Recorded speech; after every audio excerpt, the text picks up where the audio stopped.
Hello. Happy Sunday, everybody. Thank you for joining me here today on TMI Sunday. I don't go live often on Sundays, but it's been a while since I've been on here and actually had topics I wanted to talk about and things going on in sports and not so much like political stuff that it's like the off season, there's not much really to talk about. So it feels good to have some content instead of just conversations, but might drop the link here later on. But I'm really excited about the topics that we got, a couple of them anyways. And I had a really long weekend. I worked. I helped my dad out. I put the down payment on a vehicle for my dad this weekend. I worked some jobs, multiple different projects. I went to a job today and did some air sealing for a client. So I've been super busy, but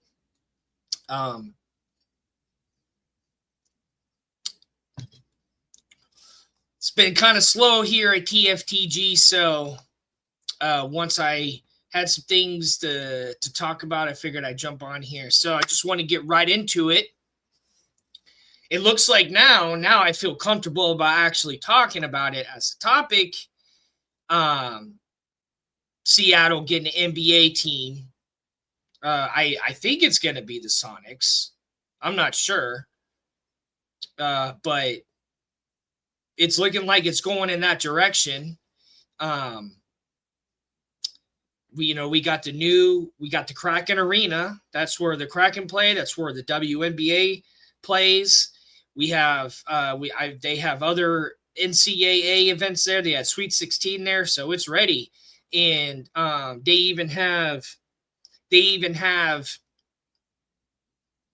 the locker rooms even say they say NBA. Like there's locker rooms that are just for the NBA. So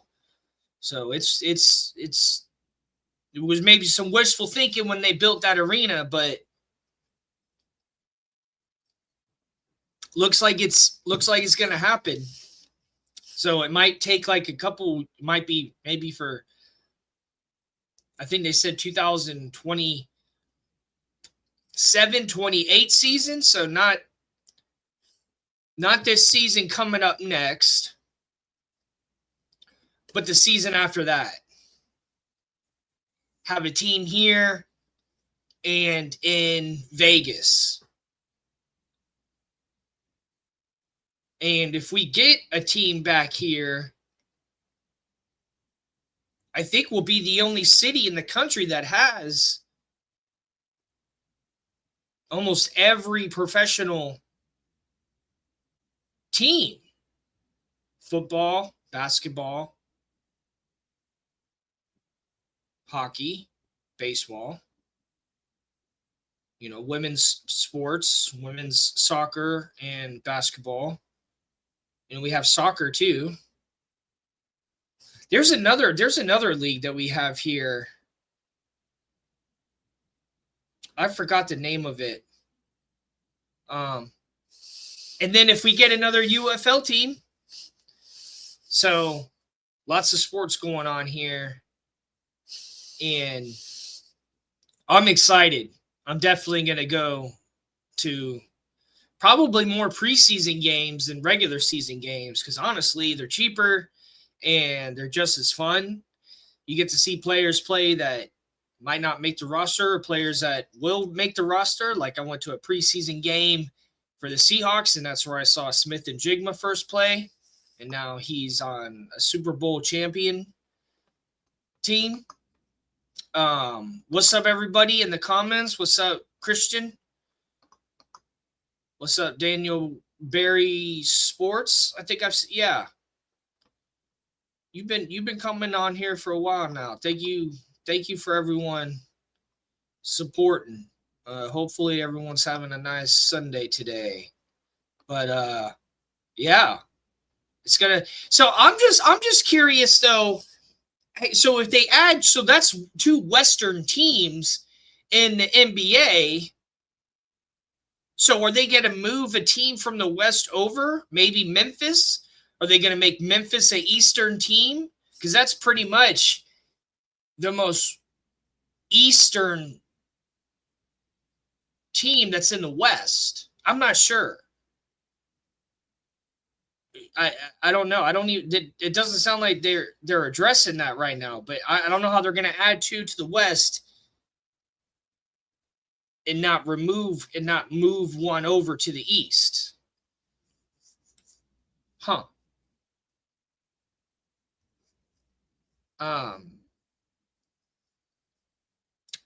But it's going to be cool. I'm excited. And hopefully it'll be the Sonics. I think that's what everyone around here is pushing the most, like just the local people that like you got big sports. I know this dude, his name is Seattle Rick, and he is just Mr. Seattle Sonics. He's involved in city things, and he's been talking, and I see him. He works at a dispensary close to my house, and I'll see him, and I'll be like, "Hey, what's going on with the Sonics?" I've been asking him that for a couple years now. Whenever I see him, I'm like, "Hey, what's going on with the Sonics?" Because he's the one that locally, like if there's someone locally that can answer that question, he's the dude.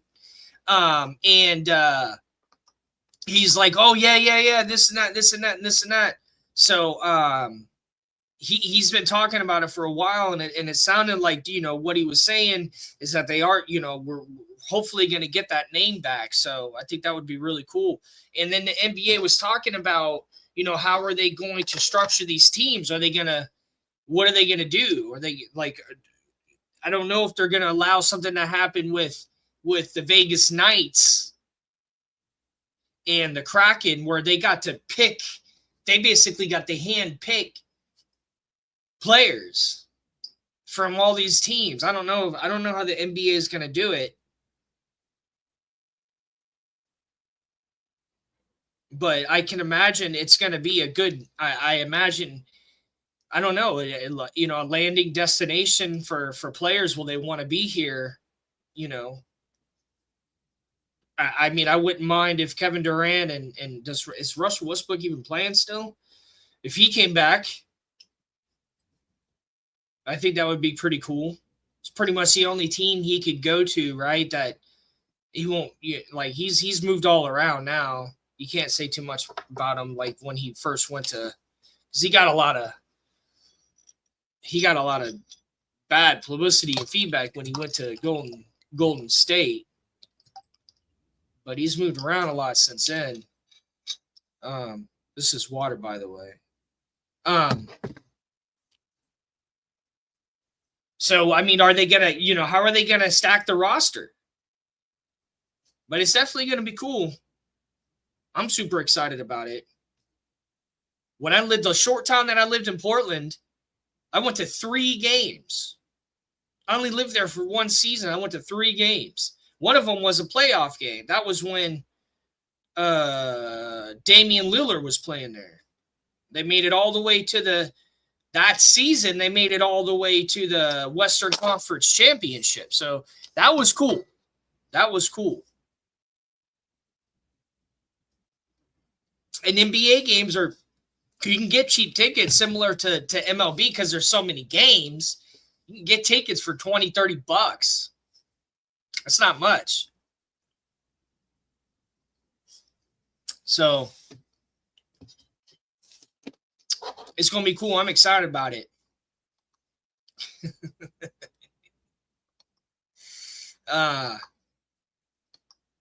And then and then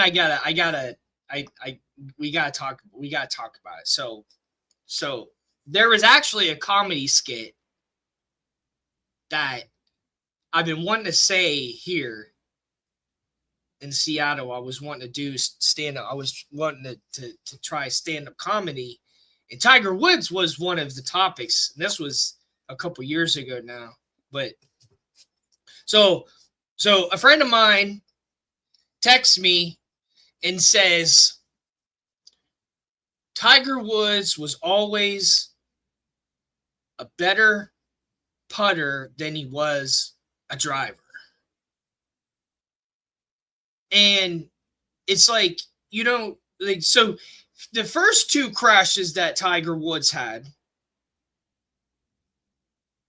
he hit he hit a tree the first one, and then the second one he rode down a hill in California and took out a bunch of trees. And it's like, Tiger, if you wanted to be a lumberjack, we would just get you a chainsaw. But, and then this time, to see his SUV on its side,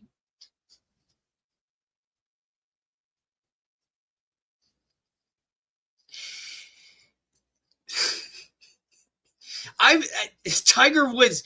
I have a cousin who is the most diabolical driver you could possibly imagine. Him and I, it was when I was living on Sunset Beach in Florida, Treasure Island. He has a Mustang GT, and he is someone that should not have a vehicle like that. But he was a spoiled little brat, is why he had a vehicle like that. So he starts hauling ass. And I'm like, Sean, slow down. And it was a stick shift. So stick shifts when it comes to muscle cars are just, they got more torque and more drive than automatic. Well, at least older cars. And so he's really, really hitting it hard. We're fucking hauling ass. And I'm like, Sean, slow down, dude. So in this area, they took telephone poles and they cut them into big pieces like this, and they put them in the ground as like a fencing. So we hit those and we go airborne, and we go through a palm tree and cut it in half. So when I see the vehicle, it reminds me of like it. I don't know what gets into people. Why people drive so crazy. Like Tiger Woods, like the first time he crashed, he was like going through a fight and he crashed his car because he was fighting with his wife. And I'm not saying it's any different, but that was different than his last two. I don't think he was booked for a DUI. I don't remember. But like fighting with someone and crashing into a tree, that's different. I don't know. Than rolling your car down a hill because you were drunk driving. You know, you could drive into a tree and have a seatbelt on and be pretty much okay. But you roll down a hill, like he's lucky he survived. He had to have multiple surgeries. And then this accident where he flips the car on it.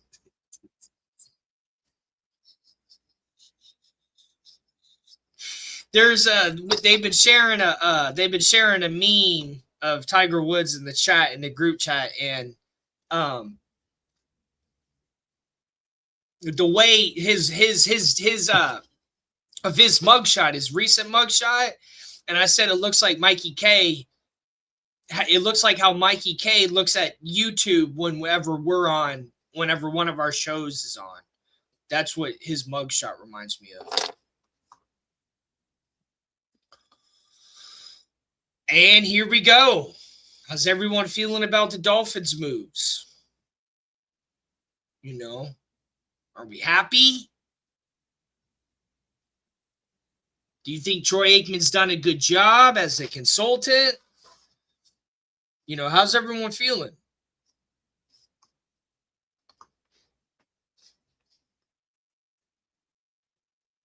We gotta, you know, we gotta, you know, what's the season gonna look like? Who did we get? We got that one quarterback from Green Bay. Malik Willis, right? And just everything that they're doing. Trading this player away, cutting this player. Just cleaning house. Is it the right cleaning? We're going to find out. But, you know, let's give him a season. Let's give him a season. Get his feet wet. If we have good success, let's be happy. But let's still support. Let's see what they can do. Hopefully they don't keep making mistakes financially, you know, as Cap has alluded to. You know, even with the you know, the decisions they're making right now. Are they still back to their old ways of making terrible decisions?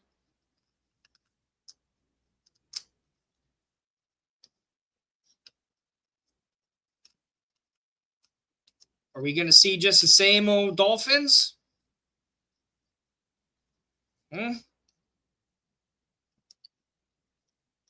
Come on, Dolphins. We got the longest drought in the NFL with no playoff game, with no playoff wins. We got the longest drought right now in the whole NFL.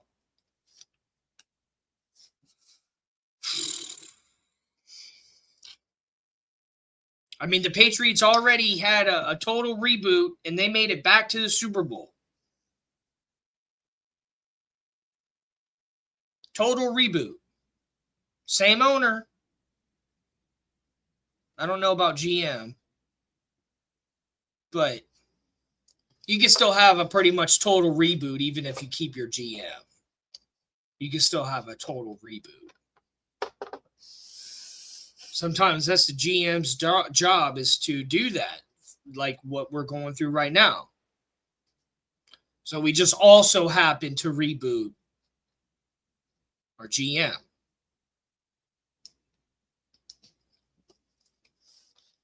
So when does spring training? That don't start till what? Yeah, so we got the draft coming up soon.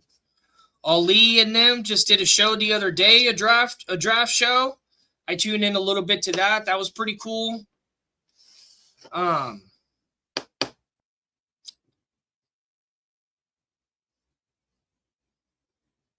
Maybe do a couple more. We're probably going to go live during the draft. I think we have a lot of draft picks from what I understand.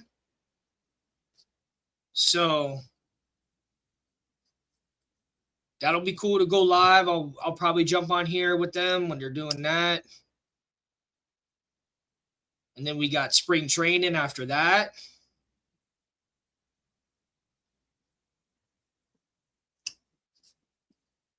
But like May, June, I think May is when spring training usually starts. You know, OTAs or whatever. Not too far from there. And then I'm not going to get too political today, but I've always covered things like this on my show.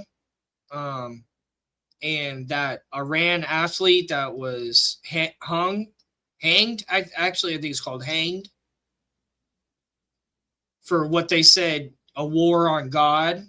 I don't know what they meant by that. I don't know what he did, but you know, and everything else that's going on in Iran right now, just regardless of whether we agree or not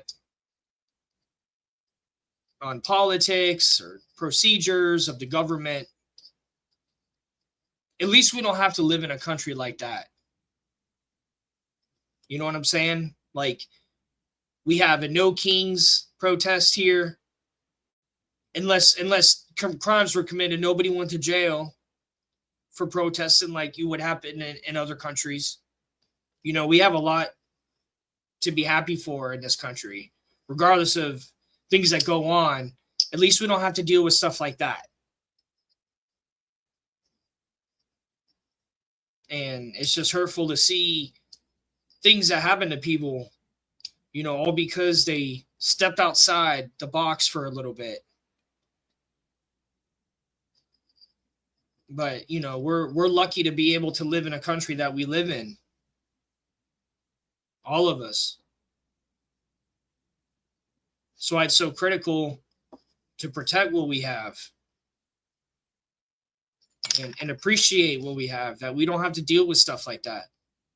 You can be atheist, you can be Christian, you can be Jewish, you can be Muslim, you can be Buddhist, Hindu, Greek God, Roman God. And you won't get persecuted for it here. You can be whatever you want to be. If you don't hurt anybody, you can do whatever you want. You can protest whatever you want. You can say anything you want. We allow a lot of freedom of speech on this show. That's been very important to us since the beginning, to let people say what they want to say and feel comfortable. We might not agree, maybe sometimes even get into arguments. That's what this is all about. And we have a lot to be thankful for. That just this one example. Just this one example I'm just talking about today of how much we have to be thankful for. Because that was a national thing. That was a worldwide event. Everyone was reporting on it. What happened to him? So we're very lucky to not have to deal with that. I feel lucky to not have to deal with that. That's all I wanted to say. So I was going through just looking up news, sports news, and I forgot that Kevin Stefanski is the head coach, the new head coach of Atlanta. And that's where Tua is going. And it said, Kevin Stefanski on Tua Tagovailoa. You want to prove people wrong. Look, I like Kevin Stefanski. And honestly, if Tua was going to go play for another head coach, I think Stefanski is a good head coach for Tua. I think he is. I think that he can find what Tua has and utilize it. If he can keep Tua safe, they might be a contender in the South, but prove people wrong. How about you just go win some games? How about you should say, no, let's go win some games. How about that? You don't need to prove anybody wrong. You're getting paid by two teams.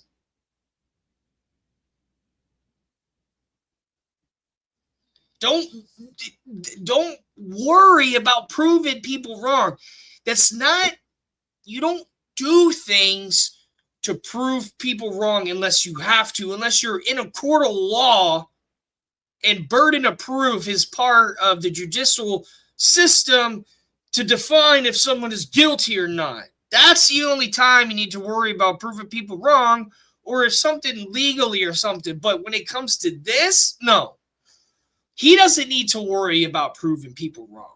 They need to worry about winning games. Because if you win games, that's how you prove people wrong. Okay? Here's an example. Tua had all these stats, right? All these random stats and stuff. He was the most this of the team and this of the team. But did we win games? No.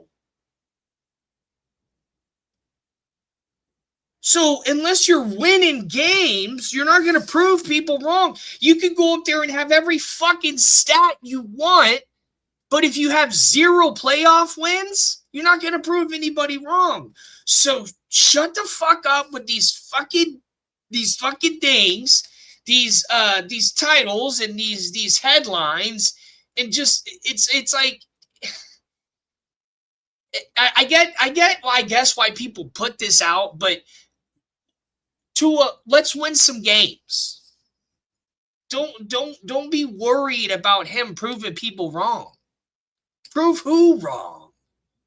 A jury? Is he O.J. Simpson on trial?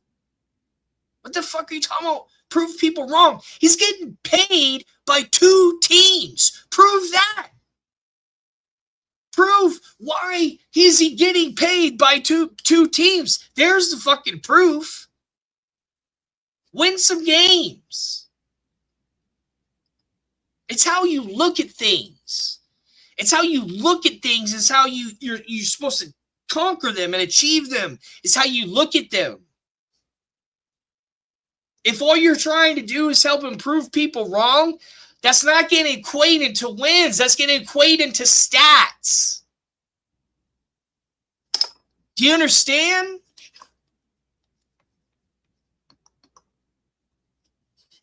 I mean, it's simple.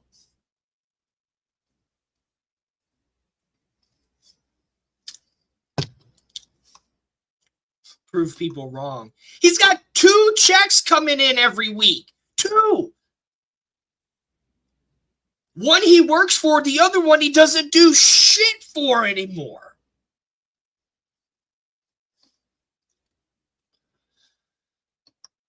And it's funny how I end how I begin this one with how I ended that one, because what I was just saying kind of reminds me of how Jesus talks to people. I finally got down to the book of Matthew and Mark. I think I'm on Mark. I forgot who I'm on now, but I'm almost done with the Bible. There's Luke and John next, and that's it. I started reading the Bible in January. I'm pretty much done. Like, I'm gonna have it done before Easter. I'm gonna have it wrapped up. I'm gonna start reading the Torah after that, and then I'm gonna read the Quran after that. But I like the way Jesus talks to people. I like the way that he tells them they're looking at it wrong. You got to look at it this way. I do like that. And I started reading the Bible. One of the reasons why I started reading the Bible, because I wanted to learn, like, I still, because I'm listening to it, I want to understand where, like, the stories of, like, the angels fighting demons and stuff like that. I just hear that God is talking to Satan. I don't really hear much more than that. Maybe I'm not there yet. Is that in John or Luke where they talk more about, all of that? And Lucifer? I don't think I've heard the term Lucifer yet. All I've heard is Satan and the devil. So where are these other stories at? Of archangels and stuff like that. Or maybe they did say it and I just didn't realize what I was listening to, because the Bible is hard. It's hard to take it all in. It's hard to take it all in. But I just got to the point where I believe Palm Sunday is what I've been reading on recently, where he goes back to Jerusalem right before he gets arrested.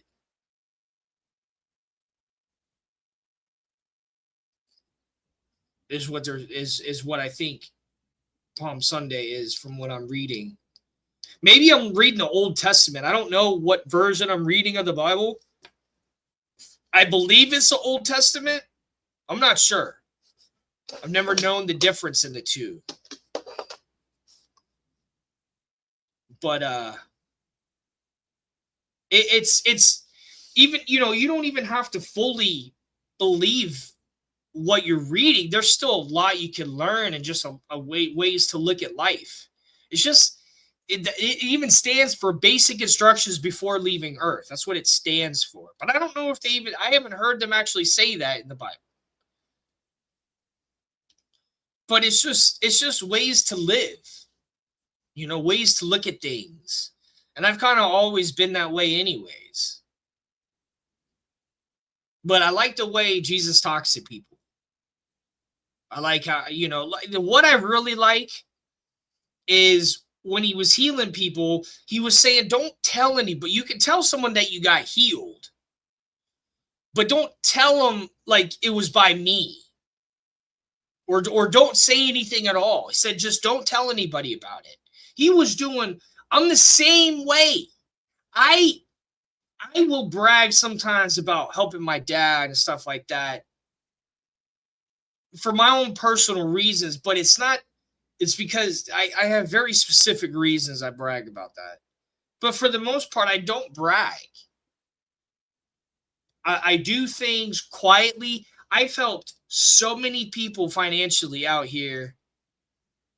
As an executive producer in music, I've helped a lot of people financially. That's what you do. And you get credits for that in royalties. But I've never bragged about it. Like, I'm, I got this. It's not necessary. And that's what he's trying to say is like he's probably was saying it's just keep it a secret because people will kill me for it, like they did John the Baptist. But, I've helped you. You're healed. Like, you don't need to do anything else. I did this for you. This is my gift to you. And that's all you need. Because it's what you do in what other people don't know about is what defines who you are. What you're doing when you're alone or in secret, or what you think. And so he's trying to show people that this is who I am, but you don't need to brag about it.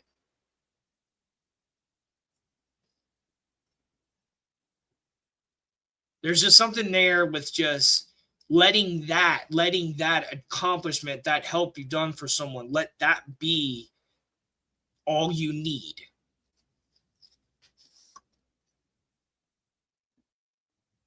Speaking of preaching, so I mentioned this my last show, and I'm gonna meet. He's pretty much a preacher now. Project Pat later this year. I'm gonna go to one of his shows, and I know the manager of the show. He's hooking it up to where I'm gonna have all access and stuff, so I'm gonna be able to hang out with Pat. And he's one of my favorite rappers of all time by far. And it's crazy now, all the stuff that he does. He goes and works with prisons and stuff, and he's trying to guide people that are in prisons for when they get out. He's trying to make a difference. Johnny Cash did that. A lot of people respected Johnny Cash for doing that, but that's what Project Pat is pretty much doing now. He's trying to actually have an impact that that can be visualized. He's going into places and I mean, people who go to prison, who got in trouble and serving their time in prison, if that's something that could help them get through that, because I can't work with prisons. I couldn't do that. But if somebody can, and they could go in there and help guide people and motivate them so that when they do get out, that they could be a contributing member to society and get their life straight, that's a good thing. That's a good thing. We need more of that. And I'm not talking about what people did and stuff like that. I'm just saying it as a practice. That stuff helps. I mean, it's just work that a lot of people don't do. But anyways, super excited about it. It'll be later on this year, but just taking advantages of all my opportunities in music. That's how I've gotten to know some people, like Charlie, who's hooking me up with this. I met him years ago. We've just kept in touch, but he has a lot of success in music. He has a lot of success in filmmaking, making music, being a tour manager. And so him and I got kind of we got a friendship. And so I've gone to multiple shows that he was manager of and hanging out with him and stuff. I met Bubba Sparks that way. I met Young Buck. Now I'm going to meet Project Pat, all through him. All because of him. I met him through 3-6 Mafia also. DJ Paul. That's how I met Charlie P. But him and I, we just had a good time the first night we met, just hanging out, doing music stuff. And he's all over the place. But I hit him up. I was talking about the show. I said, hey, I want to go to the show. Are you going to be around? He said, hey, do this and this and this. And I'll hook it up. And I was like, shit, deal. So I did what he asked, and boom. I'm going to meet Project Pat, hang out with him. I'm going to write him a dope-ass poem. I'm going to write him a fucking dope-ass poem. So I'm super excited about it. But 39 minutes. Not too long of an episode on this Sunday afternoon. I hope everyone is doing good. And I think I'm going to call it a day.